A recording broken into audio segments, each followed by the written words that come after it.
sinita ako ni Congressman Marcos at tinanong, ano yun? I replied that the anti-political dynasty advocacy has long been one of my advocacies. Ngunit sinabi niya, hindi yun. Inaatake mo ang aking ama. Ang sagot ko, ang kritisismo ay nakakatulong upang maituwid ang mga pagkakamali kung bukas ang isip ng mga nakikinig. Ngunit, Mr. Speaker, bakit kailangan questionin ng isang miyembro ng kapulungang ito ang aking talumpati? Kung may mali, kung may kasinungalingan, bakit hindi ako debatihin dito mismo sa plenaryo? Sa aking pag-aaral at sa aking patuloy na pagtatanong, lalo kong nauunawaan kung gaano kalaking pandarambong sa pondo ng bayan ang naganap sa loob ng 3 taon ng Administrasyong Marcos. Lalo pa nang ipakita sa akin ni Congressman Leandro Libiste ang ilang datos na tila nagpapakita ng pamahalaan ay parang pinapatakbo ng isang sindikato. I intend to discuss this further in a separate privileged speech. Mr. Speaker, every day I pray to the Lord to give me the courage and wisdom of discernment on what I should do with the responsibility entrusted to me. Madali sana para sa akin ang manahimik. Madali sana para sa akin na sumabay na lamang sa agos upang masiguro na mas tahimik ang buhay at baka manalo pa uli ako sa eleksyon sa 2028. Madali sana para sa akin na itigil na ang laban na ito na maaring tawagin ng iba na recklessness at padalos-dalos.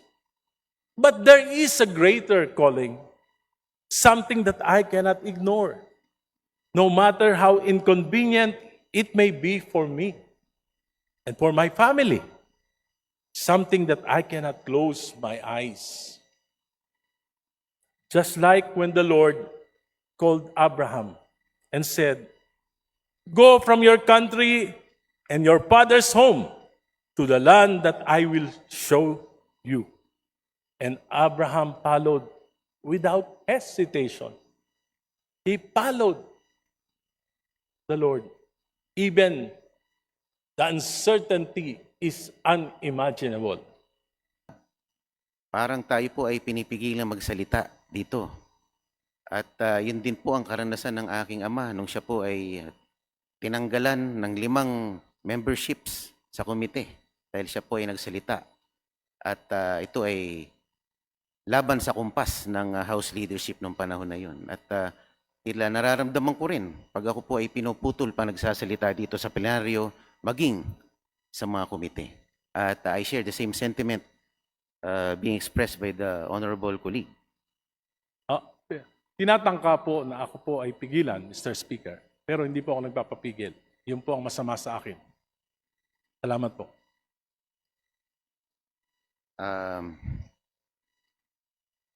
Yung pong bang pagiging Senior Deputy Minority Leader, meron po bang itong kaakibat na mga kondisyones para kayo italaga sa posisyong iyon?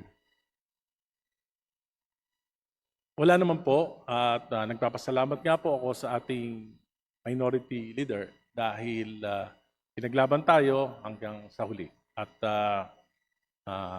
maluwag naman po sa aking kalooban na bumitaw sa aking posisyon. At binanggit ko lang po ito upang sa ganon ay hindi na maulit. At sa iba pang mga miyembro ng minority na pigilan sa kanilang pagsasalita. Sapagkat yung criticism po, sa mga private corporations po, nagbabayad pa sila ng mga critics upang makita nila yung mga pagkakamali at maitama. Para sa akin po, yung aking mga criticisms, bagamat matalim, ay may layunin na maitama yung mali, lalo na kung para sa kapakinabangan ng pamahalaan at ng ating mamamayan. Sinabi po kanina thank you, Madam Speaker, distinguished colleague. Sinabi po kanina ng ating Deputy Speaker na hindi po nakialam in any way ang mayorya sa inyong pagkakatanggal bilang Senior Deputy Minority Leader. But consider the timing nung kayo po ay nagsalita sa komite on suffrage. Kayo po ay agarang pinatawag ng House Leadership. Ano po kaya ang pangitain yun? Ano po kaya ang ibig sabihin nun? Kung wala talagang pakialam ang House Leadership. Sabi ko nga po, hindi lang naman ngayong administrasyon na ito, maging ng mga nakaraang administrasyon, talaga pong mayroon ng sistema na pinakikialaman. Noong panahon po ni Pangulong Duterte, magkakasama po kami ni late Edsel Lagman. Kaya nga po kami nagpetisyon pa sa Korte Suprema dahil minaniobra noon na ang maging minority leader ay mga miyembro ng majority. Dahil supermajority, kayang-kaya po na mag-ipon ng ilang mga miyembro para gawing minority. Kaya po ang tawag sa amin noon, Magnificent Seven. Pipito lang po kami, pero kami yung talagang nagpo-provide ng check and balance noong panahon ni Pangulong Duterte.